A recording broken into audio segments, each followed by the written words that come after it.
My name is Audrey McNabb, and this is my capstone presentation for Jacob Hamrick's History 101 class. So my topic is on Scottish Highland dress from 1300 to 1648. So an introduction to my topic. Scottish Highland fashion followed basic Western fashion of the era.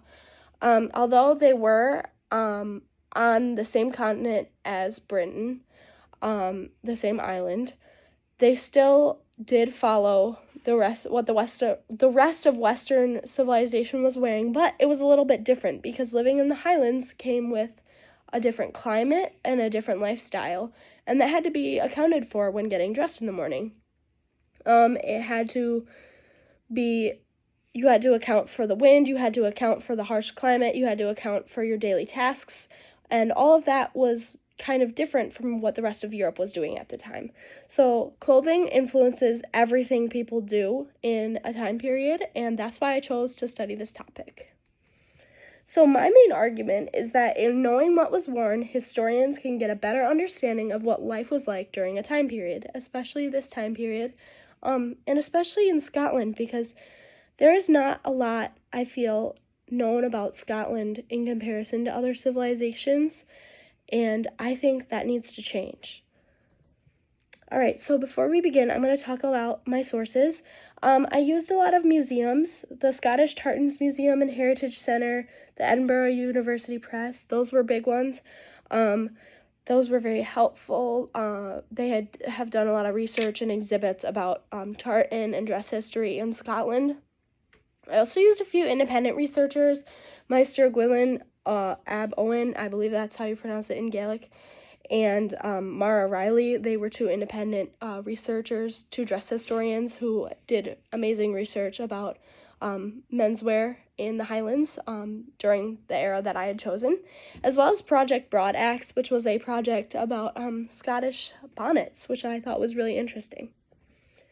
So let's just get into menswear.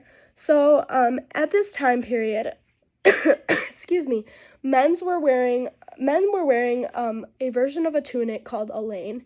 You can see this in Irish dress history as well, but in Scotland, this was made of either wool or linen. Wool was most common as it was waterproof and easily accessible. These were also called saffron shirts. The name could be gotten from the color of the shirts, which were dyed with the saffron plant. They were big, flowy shirts, often gathered at the cuffs and the neck. Next you have your trews, or trousers, but in the Highlands they called them trews. These were often made of wool. They went down to about knee length, but they were still not worn super common. They emerged in the late Middle Ages. They came into fashion, but they were not the garment of choice for the bottom half of the body, as we will learn in a few moments. The kilt outweighed that. Next, we have waistcoats. They did not come into fashion until the later half of the 17th century, which is just where I stopped my research for this project. And over the waistcoat would be worn the jacket. The jackets were often made of wool. They were shorter for the beginning half of the era in which I'm researching. And then around the 17th century, they became longer, almost hitting the knee. Shoes were often made of leather. They could be short and tie on the top of the foot, or they could be boots that went just above the knee. They were very tall. Highlanders are often depicted as having very long and unruly hair. You can see in this picture, these are some Scottish mercenaries. This is a German woodcut from 1631, and they have some very unruly hair. And that was just something that Scottish men were known for. And on top of their hair, they often wore bonnets. Bonnets emerged in fashion. They became fashionable around 1600. They came from the Tudor hat, and as we know it today, they're an iconic piece of Scottish fashion. So now let's talk about the kilt. So the kilt, there's a lot of misconceptions about when it became a piece of fashion, but it did not really become a thing until the 1610s. So if you've ever seen Braveheart, I'm so sorry. That is not accurate. They should not be wearing kilts because they did not even exist. But they did exist in the 1610s. We have a lot of documentation from different books and different diary entries of men who traveled to Scotland. Their Gaelic name is the Phillimore. Sorry if I butchered that. And they were often made of wool. The Phillimore means the great wrap, by the way. These could be made of tartan, which we will cover in a few moments, and they were belted. They were belted, I'm sorry. So, the great kilts, also called a plaid, in Scotland, it was a length of fabric about 4 to 5 yards, which was never sewn. Sorry if you can hear my dog whining in the background. It was a length of fabric that was never fully sewn. It was just pleated as the wearer would be to their waist. So you would lay down your belt, lay down your fabric, pleat it to your waist size, lay down on the fabric, and tie your belt, and stand up. And you have a pleated kilt. Then you could pin it onto your chest and put like a clan pin or a brooch across if you would like to wear it that way. So the kilt's very interesting, very versatile. For women, I'm just going to do brief. They also wore tunics, the lanes, and then around the 17th century, we saw the split into bodices and skirts, more elaborate dress for women in the 16th and 17th centuries.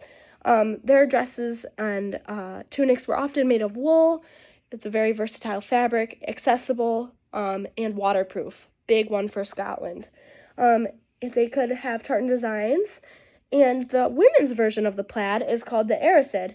So this was often more made of lively fabrics, brighter checks, and it was more square designed, and it was worn as a shawl and had a pin around the neck. But that was the women's version of the plaid. Excuse me, the plaid. For their shoes, they often wore leather shoes. These were just basic shoes they could tie, or they had buckles in the later half of the 17th century, but that is out of the time period that we are studying. And they were also encouraged to wear headwear more than men. They did wear bonnets, or they could wear linen headcloths. Now, let's talk about tartan. So there's a lot of misconceptions about tartans. The first evidence of tartan being woven in Scotland was around the 3rd or 4th century, but it became really popular around the 17th century, and there's some in the 16th century. It could be used for anything, as it was wool. But we really need to note that when you come to think of like a kilt, you think, oh, she's wearing the McNab kilt. These are my clan colors, the McNab clan. We've got red and green. Now, people would think, oh, she's a McNab, so she has to wear that color. That is incorrect. Up until the 19th century, there was no specific color for any specific clan. Instead, the materials for tartan just varied based on region, what was available, personal preference, as well as the occasion that the fabric was being woven for and the kilt was being worn for. Now, this changed when, in the 18th century, the weaving process became more industrialized, and we see the companies needing to name their tartans. So they chose last names, and then people wanted to start reconnecting with their Scottish heritage after the Act of Proscription in 1746, banning the wearing of tartan, had been repealed. The Victorians were idealizing Scottish way of life, and they wanted to connect with their clan name, and that's where we see the clan tartan system. Clothing was also an item of status. It was very valuable. We see a lot of evidence of it being left in wills. This just shows that it had just such an important place in status in society that people were thinking about what would happen to their clothing after they had left this life. So you would see the more fabric, the richer the person. And also we have to analyze the working class side. What were working class people wearing? How was this affecting their daily lives? So why should we be studying dress history? It helps us understand the lives of the wearers. It gives us a hint into many different cultural and social aspects of a time period. I believe that clothing tells a story. It often survives the wearers, and that is a gift that we cannot take for granted. So we can really take a peek into what was going on just based on something that we find in a box, which I just think is incredible. So some takeaways from my project. What was unexpected for me is when the kilt emerged into fashion. I thought it was a lot earlier. Turns out it's a lot later. Moving forward, this will help me in my general study of history and Scotland and dress history. And my favorite part was learning about tartan and its culture, as well as just dress history's culture in Scotland. I love studying dress history, and this project was super fun, and I love doing it.